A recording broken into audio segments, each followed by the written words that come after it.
Annelise Pichot, bonjour. Bonjour. Merci d'être l'invité cette semaine de l'interview du vendredi. Merci de m'accorder quelques minutes.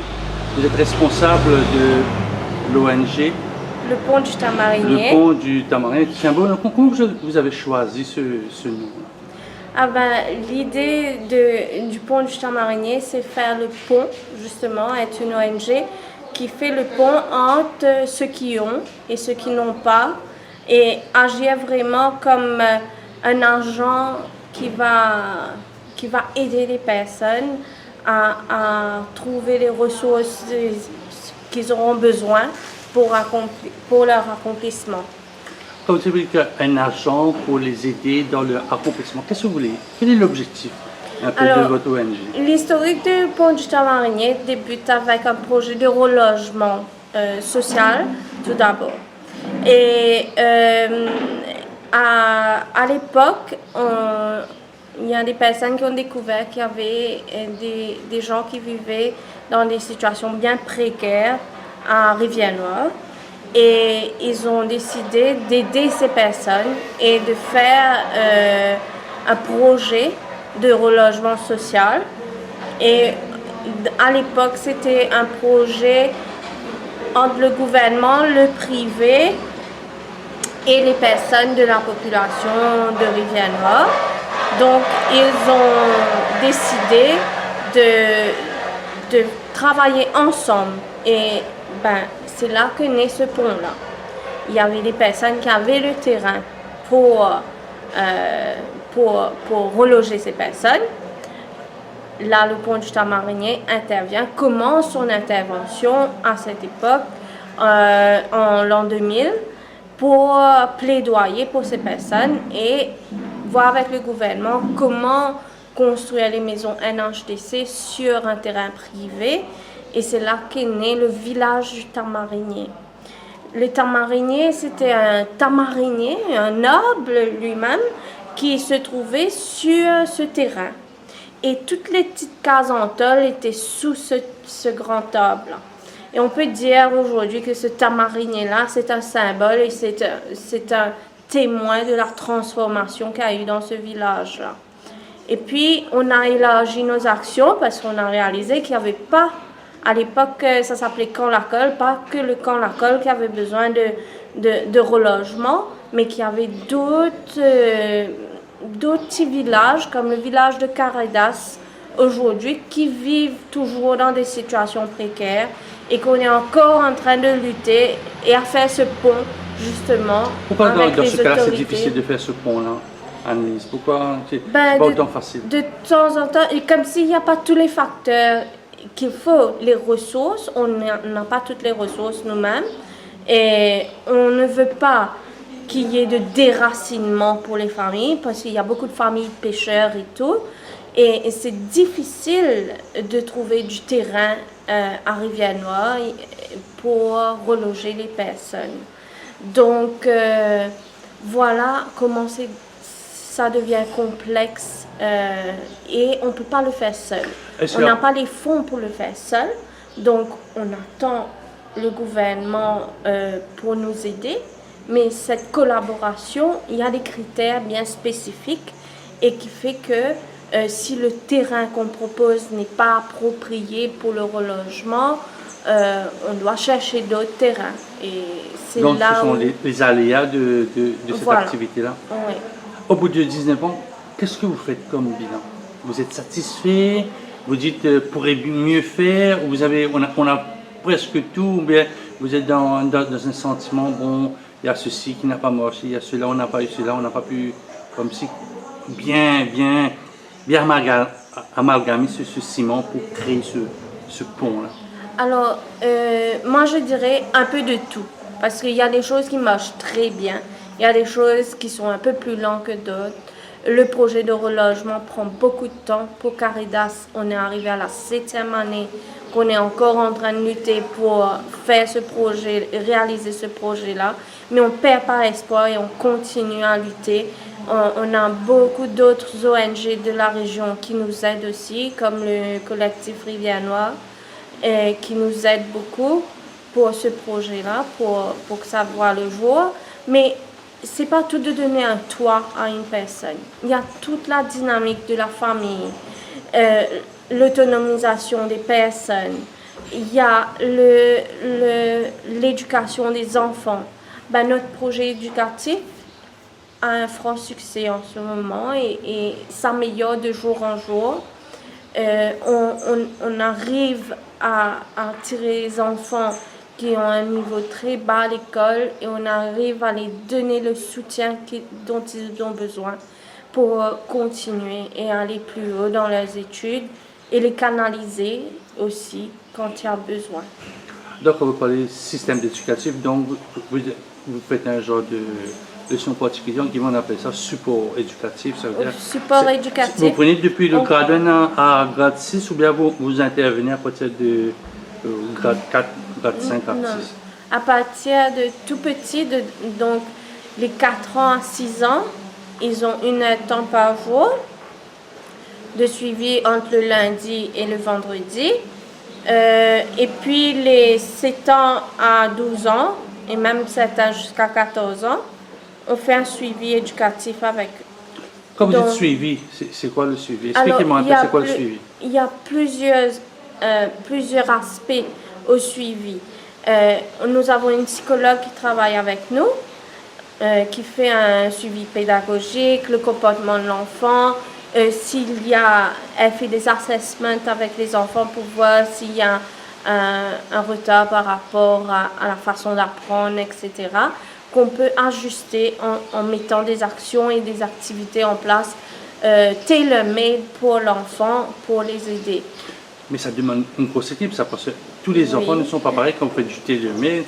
Ça doit vraiment être très très lourd pour porter un projet, parce que vous aidez un enfant qui a besoin des besoins spécifiques ici, l'autre enfant à côté de lui, il a besoin d'autres aides. C'est difficile pour le professeur. Ce sont des pédagogues que vous avez? Alors, notre psychologue, elle a une qualification justement, elle n'est pas pédagogue, mais elle a une spécialisation pour suivre les enfants. Donc, et puis, on a un professeur qui fait le rattrapage scolaire. Et puis, il mélange les groupes. Donc, il travaille de façon d'après le niveau de l'enfant. Pas si l'enfant est en grade 4 et qu'il est à un niveau de grade 2, il va mettre l'enfant dans le groupe de grade 2 afin qu'il puisse rattraper. Donc, il y a des travaux qui se font dans ce sens-là. Maintenant, nous apportons aussi des activités ludiques. Ce n'est pas répéter l'école à l'association. C'est fait de façon amusante et les enfants peuvent vraiment s'épanouir. Et aussi, une fois à la semaine, ils font le sport. Il y a un coach sportif qui vient, qui les entraîne et on espère pouvoir faire les enfants participer au duathlon. C'est pour ça, donc il les entraîne. Quand vous me dites le duathlon, c'est un sport pas trop connu à Maurice. Oui. Et ça a une certaine connotation. C'est facile de faire ces enfants faire du duathlon? Tout est dans l'entraînement. Hein? Le vélo, la bicyclette, avec la participation active du club cycliste de Tamarin qui nous aide. Dans ce sens-là, on nous prêtant les bicyclettes et même le coach vient de chez eux. C'est un jeune qui remporte beaucoup de trophées dans leur équipe. Donc, il coach nos enfants chez nous. Et c'est cette coordination c'est vraiment le pont qu'on fait là. Hein? Entre le pont du Tamarinier. J'ai l'impression que c'est pas un pont, c'est plutôt, j'ai l'impression que c'est un rond-point. Peut-être que vous devez changer de nom parce que vous me dites j'ai remarqué, il y a un champion cycliste dans la rue qui redonne ce qu'il a reçu. Oui. Vous donnez votre coup de main, d'autres associations qui viennent là. Donc le pont du Tamarinier est devenu un rond-point. Oui, on peut dire, parce qu'on cherche vraiment le meilleur pour les personnes qu'on aide. Hein? Comment les parents prennent ça? Ils disent ça, vous avez pris mon enfant pendant une semaine, il a changé, vous l'avez changé, il est plus intéressé à étudier, à regarder les bons programmes à la télévision. Il n'est plus en train de trop jouer, il est en train à son avis, il est en train de trop apprendre. Comment les parents le prennent maintenant, ce programme de support éducatif? Au début, c'était, et pour être honnête, c'était un peu lent. Ok? Mais il y a des améliorations qui se sont faites dans le temps. Et les parents maintenant sont partie prenante. Ils viennent voir la psychologue, ils viennent à l'association pour voir ce qui se passe et ce qui se fait avec leurs enfants. Ils sont très présents, de plus en plus présents. Parce que le souci avec les enfants dans les villages, c'est que les parents n'étaient pas vraiment présents dans leur vie éducative. Certains parce que ça les dépasse, hein? Il faut être honnête, ce sont des gens qui ont une vie très modeste et certains parents ne savent même pas lire et écrire et c'est un challenge pour eux de voir leurs enfants. C'est pas un projet pour vous d'aller aider ces parents parce que exactement. Si vous avez un enfant dont les parents ne peuvent pas l'aider dans les études, tout va retomber sur le pont du Tamarinier. Maintenant, c'est pas là de montrer un peu à ses parents lire et à écrire un peu pour qu'ils puissent aider quelque part les enfants. On ne va pas les demander d'aller dans 5-6 ans, d'aider leurs enfants dans les études au secondaire. On offre des cours d'alphabétisation pour les adultes aussi au pont du Tamarinier. Ce sont des volontaires qui le font. Mais la clé, c'est l'attention. Concernant les parents, s'ils n'ont pas le temps de venir apprendre à lire, à écrire, ce n'est pas un souci. L'attention qu'il porte à l'enfant. Le fait de dire à l'enfant quand il sort de l'école, comment ça s'est passé ta journée à l'école, qu'est-ce que tu as appris. La personne n'a pas besoin de faire de grandes études pour poser des questions comme ça à son enfant. Même si elle ne sait pas le sujet, elle ne connaît pas le sujet, c'est intéressant de voir comment l'enfant se débrouille. Et le response de l'enfant, ce sera « Ah ben mon parent... » Intéressé. Ben ok, je peux apprendre plus parce que c'est l'attention que porte le parent à ce sujet. Est-ce que vous avez eu accès au carnet de notes, c'est-à-dire premier trimestre, deuxième trimestre, vous avez vu un peu s'il y a eu changement peut-être Il y a eu des améliorations. Au niveau des points. C'est pas tout le temps... Un des petits points, c'est toujours ça. Oui, exactement. C'est pas tout le temps facile. Hein, il faut la collaboration. On a été même dans les écoles de la région pour parler au recteur, pour avoir accès aux professeurs. S'il y a un vrai problème avec l'enfant, on peut parler au professeur. Ça, on a déjà eu la permission d'intervenir dans ce sens-là.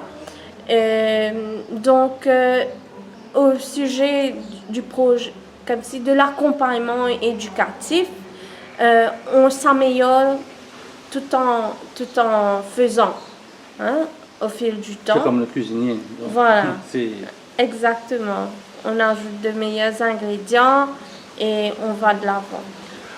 Bon, parfois l'enfant parle beaucoup de notes. Est-ce qu'au niveau du comportement, ça a changé? Oui, il y a beaucoup de choses. Ils ont changé, ils sont un petit peu moins turbulents, on pourrait dire ce mot-là? Oui, il y a une discipline qui est instaurée. Et cette discipline-là, quand elle est respectée, tout se passe mieux. Hein? Le comportement de l'enfant, même à la maison, s'améliore. Et c'est ça que c'est bon d'avoir la psychologue à l'association. La psychologue fait un suivi avec les parents et l'enfant. Donc, au niveau comportement aussi, elle aborde ce sujet-là avec les parents et l'enfant, donc dans le but de cette amélioration-là, parce que c'est un tout. Hein? C'est pas juste apprendre, lire, écrire, savoir calculer, non. Il y a le savoir-être, oui. le savoir vivre ensemble aussi. Exactement. Est très important maintenant. Exactement. Comment vous êtes devenu un peu dans ce projet de l'APSA? Parce que depuis quelque temps, je vous vois avec Jean-Marie Richard dans le studio du Radio One. Nous sommes aussi au centre APSA Ouest. Comment vous êtes rentré dans ce combat contre le diabète? Alors, il faut dire que le pôle du Tamarinier, on touche un peu à tout. Je vous ai parlé longuement du projet éducatif, mais nous avons aussi un projet pour l'entrepreneuriat social et un projet d'accompagnement pour les personnes âgées de la région, parce qu'il n'y a pas de grande distraction pour les personnes âgées. Et comme ils ont peu de moyens, ils ne peuvent pas aller dans les clubs qui sont très huppés de la région. Donc, c'était emmener quelque chose pour eux, un espace d'échange et tout. Donc, quand on a commencé à accueillir ces personnes, on s'est dit que c'était important parce qu'il y avait beaucoup de personnes âgées qui étaient souffrants, qu'on savait qu'il y avait des complications de santé, etc. Donc, on a fait une fiche de recrutement, mais une fiche où il y avait aussi les détails sur s'ils avaient des maladies cardiovasculaires, s'ils avaient le diabète, l'hypertension et tout. Et quand on a réalisé que 3 cas sur 65 personnes qu'on a accueillies, que la plupart étaient atteints de diabète et de forte tension, ça sonnait une sonnette d'alarme pour nous et se dit il faut faire quelque chose dans la santé. Mais on n'est pas expert. Toujours, le pont du Tamarinier ne se dit pas expert. Il fait le pont avec des associations, des organisations qui ont l'expertise qu'ils font. Quel est votre apport dans ce projet? Donc, notre apport, c'est un peu la coordination régionale, si vous voulez. L'apport, justement, de reach les personnes qui peuvent bénéficier de cette facilité. Donc, ouvrir cette opportunité-là aux personnes de nos villages qu'on accompagne et aussi à la mise en place avec Maïté, peut-être un peu d'administration aussi derrière pour pouvoir... Mais sur le terrain, comment ça se passe? On a vu des actions il y a quelques jours, le 24 août, ici à Rivière-Nord. Comment vous allez chez... Bon, vous avez un pôle de 140, je ne sais pas combien de personnes qui ont besoin de l'aide au niveau de la santé, au niveau du diabète. Mais comment vous allez continuer votre action? Est-ce que vous avez prévu des séances de dépistage, des causeries? Vous allez dans les quartiers, dans les maisons, expliquer un peu? Alors, exactement. On a prévu d'autres dépistages avec le soutien d'APSA. Et puis, on a aussi la formation, on a suivi la formation des formateurs à APSA.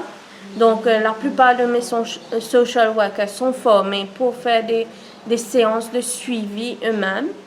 Et pour après faire des petits groupes, moi, mon rêve, ce serait que dans les personnes de nos villages qui ont été dépistées et qui sont à risque, qu'ils choisissent, quand vous voyez le livret, il y a des actions à prendre, d'accord? Et mettre en commun les personnes qui ont choisi les mêmes actions et les aider, coordonner ces actions-là et les aider à... Des petits clubs un peu de quartier, on pourra dire, oui. comme ça se faisait dans un lointain, avoir des clubs de quartier. Oui, c'est-à-dire tout à fait. 4-5 madames ou 4-5 madame, monsieur, ensemble, qui ont les mêmes soucis de santé, et un il va aider l'autre en commençant quelque chose, l'autre va faire, et ça va faire effet boule de neige. Quand on fait le livret, on voit qu'il y a disons, marcher 3 fois la semaine, c'est une des actions à prendre pour améliorer sa santé. Si j'ai 10 personnes du village qui ont choisi cette action-là, pourquoi ne pas lead un petit groupe et dire « Ok, on va mettre ça de tel jour, tel jour et tel jour. » Vous êtes les personnes qui ont choisi cette action-là. Allons faire ça ensemble et on fera ça ensemble avec eux. Ça, c'est un des exemples. Mais ça prendra du temps. Il faudra que tout le monde puisse faire le RCV, le livret avec APSA. Et les gauches ne sont pas là aussi. Exactement. Donc un parcours du dimanche, est-ce que c'est tentable? Est-ce que vous pouvez tenter un petit tour dans la forêt? Peut-être, baliser, oui, mais peut-être, commencer petit, oui, dans les villages même. Sur la plage? Vous sur avez la le plage, numéro de la plage. traverser le chemin, aller à la plage J'ai fait un ensemble petit tour à la plage. et revenir. Alors, le secret, c'est de commencer petit et puis petit à petit, dès qu'on peut, on se sent plus à l'aise, on fait mieux. Donc vous aurez un coach pour ça? Vous avez un coach parce qu'on ne va pas sortir aller faire 10 km à pied et retourner Non, on n'a complètement pas malade. prévu mais de un coach pour ça, l'instant. Pour l'instant, entre nous-mêmes, nous allons organiser et puis par la suite, on verra. Quels sont les autres projets, Annelise, que vous avez pour le pont, pour votre fameux pont? Quels sont les projets? Alors là, il y a quelque chose de très excitant qui arrive pour le pont du Chamarinier, c'est l'agrandissement de notre centre d'entrepreneuriat où nous pourrons accueillir les artisans de la région de Rivière-Noire pour faire un peu comme un incubator pour les petits business qui veulent monter. Hein? Il y aura la place pour cela et une boutique solidaire. Ah, j'allais parler là, peut-être. Et une boutique solidaire. Pourquoi une boutique solidaire? J'aurais plus entendu boutique artisanale qui pourrait attirer les touristes. Il y aura il y a beaucoup de mouvements touristiques dans votre région.